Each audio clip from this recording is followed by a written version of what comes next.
সাফাই আপনাও বিমারি ভাগাও এই কর্মসূচির সমাপ্তি অনুষ্ঠান এবং সঙ্গে পানিসাগর নগর পঞ্চায়েত এলাকার মাধ্যমিক এবং উচ্চ মাধ্যমিক পরীক্ষায় কৃতীদের সংবর্ধনা জ্ঞাপন অনুষ্ঠান প্রদীপ প্রজ্বলনের মাধ্যমে অনুষ্ঠানের শুভ সূচনা করেন পানিসাগর বিধানসভার বিধায়ক বিনয় ভূষণ দাস। তৎসঙ্গে উপস্থিত ছিলেন পানিসাগর নগর পঞ্চায়েতের chairman Anuradha Das, vice chairman Dhananjay Debnath, Panisagar Nagar পঞ্চায়েতের এক্সিকিউটিভ অফিসার তথা মহকুমা শাসক সুশান্ত দেববর্মা সহ অন্যান্যরা।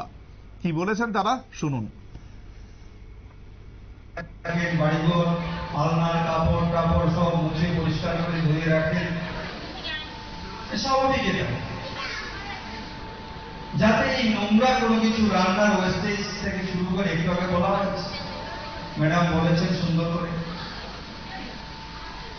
নগর পঞ্চায়েত সমস্ত ব্যবস্থা করে দিচ্ছে, সবুজ নেই বিভিন্ন ধরনের ওয়েস্টেজ রাখার জন্য বস্তু দিয়েছে, এইগুলিতে যথাসময়ে রাখবেন। নগর পঞ্চায়েত নিয়ে আসছে, আপনারা জানেন এইগুলি দিয়ে কি হয়, আমাদের টার্সিয়ারি সেন্টার তৈরি হয়েছে পানিসাগরে, ওইখানে এক জায়গায় ফেলা হচ্ছে, ওইখান থেকে মেশিন দিয়ে অনেক জিনিস তৈরি হচ্ছে, এর মধ্যে উৎপাদন হয়ে যাবে। তাই যেখানে সেখানে যদি ফেলেন, অনেকে বালতিটা ডিবিয়ে ফেলে দেয়, এখানে মাছি হচ্ছে,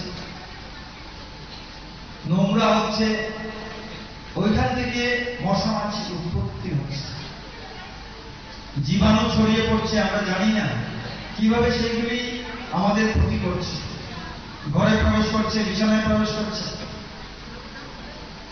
এগুলোর জন্য নগর পঞ্চায়েত থেকে আজকের যে আয়োজনটা সার্থক করার জন্য সবাইকে দায়িত্ব নিতে হবে। সুতরাং আজকে যে কৃতি সংবর্ধনা অনুষ্ঠান হয় বা সেখানে কিন্তু আপনারা দেখতেই পেলেন যে সেখানে কিন্তু মাধ্যমিকের পাশাপাশি উচ্চ মাধ্যমিকের কৃতীদেরও সংবর্ধনা জ্ঞাপন করা হয়। নিচ্ছি আরো একটি ছোট্ট বিরতি, সঙ্গে থাকুন।